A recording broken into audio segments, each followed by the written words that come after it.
اعوذ باللہ من الشیطان الرجیم، بسم اللہ الرحمن الرحیم۔ الحمد للہ رب العالمین، والصلاة والسلام علی سید المرسلین وخاتم النبیین، اما بعد۔ صحیح بخاری، باب کتاب الزکوٰۃ، حدیث نمبر 1492، اردو ترجمہ۔ نبی کریم صلی اللہ علیہ وسلم کی بیویوں کی لونڈی غلاموں کو صدقہ دینا درست ہے۔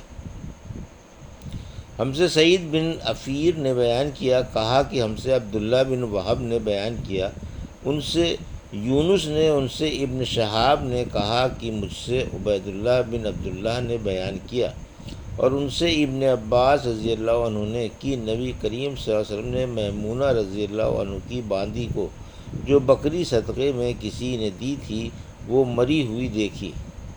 اس پر آپ صلی اللہ علیہ وسلم نے فرمایا کہ تم لوگ اس کے چمڑے کو کیوں نہیں کام میں لے آئے؟ لوگوں نے کہا کہ یہ تو مردہ ہے۔ آپ نے فرمایا کہ حرام تو صرف اس کا کھانا ہے۔ حدیث نمبر 1493، اردو ترجمہ۔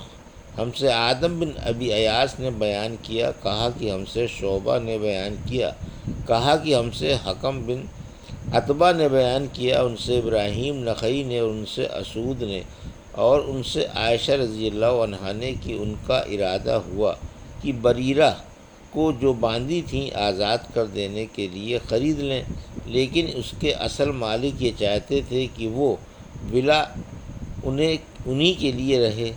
اس کا ذکر عائشہ رضی اللہ عنہ نے نبی کریم صلی اللہ علیہ وسلم سے کیا تو آپ نے فرمایا کہ تم خرید کر آزاد کر دو، ولا تو اسی کی ہوتی ہے جو آزاد کرے۔ انہوں نے کہا کہ نبی کریم صلی اللہ علیہ وسلم کی خدمت میں گوشت پیش کیا گیا۔ میں نے کہا کہ یہ بریدہ کو کسی نے صدقے کے طور پر دیا ہے، تو آپ نے فرمایا کہ یہ ان کے لیے صدقہ تھا، لیکن اب ہمارے لیے یہ ہدیہ ہے۔ حدیث نمبر 1494، اردو ترجمہ۔ جب صدقہ محتاج کی ملک ہو جائے۔ ہم سے علی بن عبداللہ نے بیان کیا، انہوں نے کہا کہ ہم سے یزید بن زریع نے بیان کیا، انہوں نے کہا کہ ہم سے خالد خدا نے بیان کیا، ان سے حفصہ بنت سیرین نے، اور ان سے ام عطیہ انصاریہ رضی اللہ عنہا نے کہ نبی کریم صلی اللہ علیہ وسلم ام المؤمنین حضرت عائشہ رضی اللہ عنہا کے یہاں تشریف لائے اور دریافت فرمایا کہ کیا تمہارے پاس کچھ ہے؟ عائشہ رضی اللہ عنہا نے جواب دیا، نہیں، کوئی چیز نہیں ہے، ہاں نصیبہ کا بھیجا ہوا اس بکری کا گوشت ہے جو انہیں صدقے کے طور پر ملی ہے۔ تو آپ نے فرمایا لاؤ، خیرات تو اپنے ٹھکانے پر پہنچ گئی۔ حدیث نمبر 1495، اردو ترجمہ۔ ہم سے یحییٰ بن موسیٰ نے بیان کیا، انہوں نے کہا کہ ہم سے وکیع نے بیان کیا، کہا کہ ہم سے شعبہ نے بیان کیا قتادہ سے، اور وہ انس رضی اللہ عنہ سے کہ نبی کریم صلی اللہ علیہ وسلم کی خدمت میں وہ گوشت پیش کیا گیا جو بریرہ رضی اللہ عنہا کو صدقے کے طور پر ملا تھا۔ آپ نے فرمایا کہ یہ گوشت ان پر صدقہ تھا، لیکن ہمارے لیے یہ ہدیہ ہے۔ ابو داؤد نے کہا کہ ہمیں شعبہ نے خبر دی، انہیں قتادہ نے کہ انہوں نے انس رضی اللہ عنہ سے سنا، وہ نبی کریم صلی اللہ علیہ وسلم سے بیان کرتے تھے۔ حدیث نمبر 1496، اردو ترجمہ۔ مالداروں سے زکوٰۃ وصول کی جائے اور فقراء پر خرچ کر دی جائے، خواہ وہ کہیں بھی ہوں۔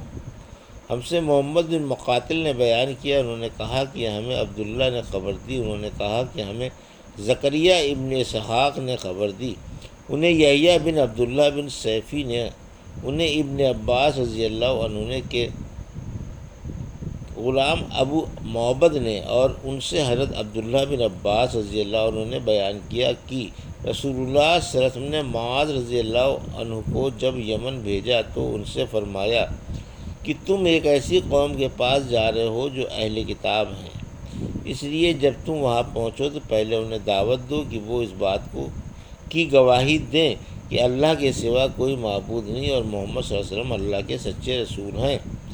وہ اس بات میں جب تمہاری بات مان لیں تو انہیں بتاؤ کہ اللہ تعالیٰ نے ان کے لیے زکوٰۃ دینا ضروری قرار دیا ہے، کہ ان کے مالداروں سے لی جائے گی اور ان کے غریبوں پر خرچ کی جائے گی۔ پھر جب وہ اس میں بھی تمہاری بات مان لیں تو ان کے اچھے مال لینے سے بچو، اور مظلوم کی آہ سے ڈرو، آکہ اس کے اور اللہ تعالیٰ کے درمیان کوئی رکاوٹ نہیں ہوتی۔ حدیث نمبر 1497، اردو ترجمہ۔ امام یعنی حاکم کی طرف سے زکوٰۃ دینے والے کے حق میں دعائے خیر و برکت کرنا۔ اللہ تعالیٰ کا سورۃ توبہ میں ارشاد ہے کہ آپ ان کے مال سے خیرات لیجئے جس کے ذریعے سے آپ انہیں پاک کریں اور ان کا تزکیہ کریں اور ان کے حق میں خیر و برکت کی دعا کریں۔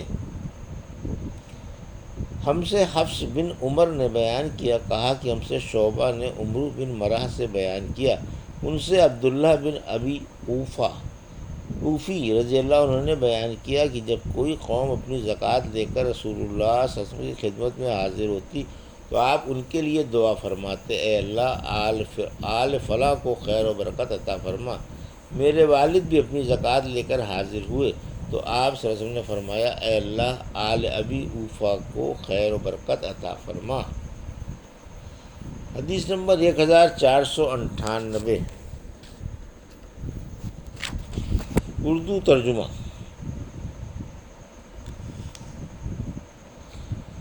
جو مال سمندر سے نکالا جائے، اور عبداللہ بن عباس نے کہا کہ عنبر کو رکاز نہیں کہہ سکتے، عنبر تو ایک چیز ہے جسے سمندر کنارے پر پھینک دیتا ہے۔ اور امام حسن بصری نے کہا عنبر اور موتی میں 5واں حصہ لازم ہے، حالانکہ آن حضرت صلی اللہ علیہ وسلم نے رکاز میں 5واں حصہ مقرر فرمایا ہے، تو رکاز اس کو نہیں کہتے جو پانی میں ملے۔ اور لیث نے کہا کہ مجھ سے جعفر بن ربیعہ نے بیان کیا، انہوں نے عبد الرحمن بن حرمز سے، انہوں نے ابو ہریرہ رضی اللہ عنہ سے، انہوں نے آن حضرت صلی اللہ علیہ وسلم سے کہ بنی اسرائیل میں ایک شخص تھا جس نے دوسرے بنی اسرائیل کے شخص سے 1000 اشرفیاں قرض مانگی، اس نے اللہ کے بھروسے پر اس کو دے دیں۔ اب جس نے قرض لیا تھا وہ سمندر پر گیا کہ سوار ہو جائے اور قرض خواہ کا قرض ادا کرے، لیکن سواری نہ ملی۔ آخر اس نے قرض خواہ تک پہنچنے سے نا امید ہو کر ایک لکڑی لی اور اس کو کریدا اور 1000 اشرفیاں اس میں بھر کر وہ لکڑی سمندر میں پھینک دی۔ اتفاق سے قرض خواہ کام کاج کو باہر نکلا، سمندر پر پہنچا تو ایک لکڑی دیکھی اور اس کو گھر میں جلانے کے خیال سے لے آیا۔ پھر پوری حدیث بیان کی، جب لکڑی کو چیرا تو اس میں اشرفیاں پائیں۔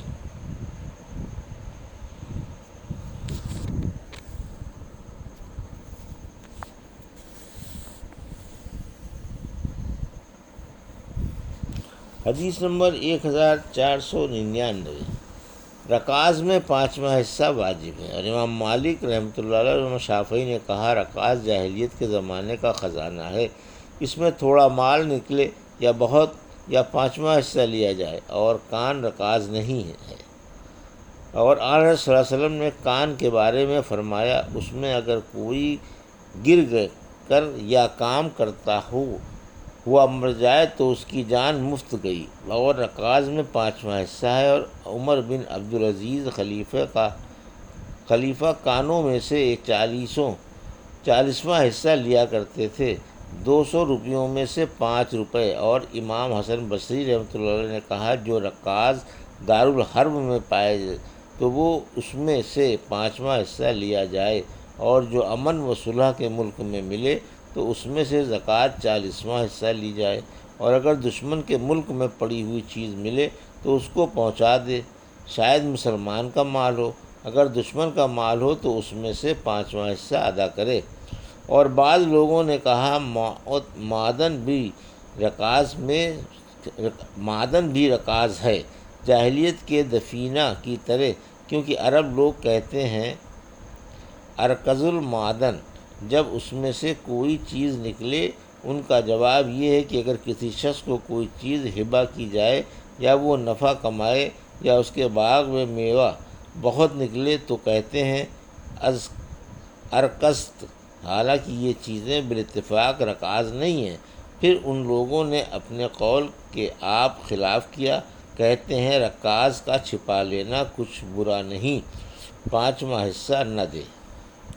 ہم سے عبداللہ بن یوسف نے بیان کیا، انہوں نے کہا کہ ہمیں امام مالک نے خبر دی، انہیں ابن شہاب نے، ان سے سعید بن مسیب نے اور ابو سلمہ بن عبد الرحمن نے بیان کیا، اور ان سے ابو ہریرہ رضی اللہ عنہ نے بیان کیا کہ رسول اللہ صلی اللہ علیہ وسلم نے فرمایا، جانور سے جو نقصان پہنچے اس کا کچھ بدلہ نہیں، اور کنویں کا بھی یہی حال ہے، اور کان کا بھی یہی حال ہے، اور رکاز میں سے 5واں حصہ لیا جائے۔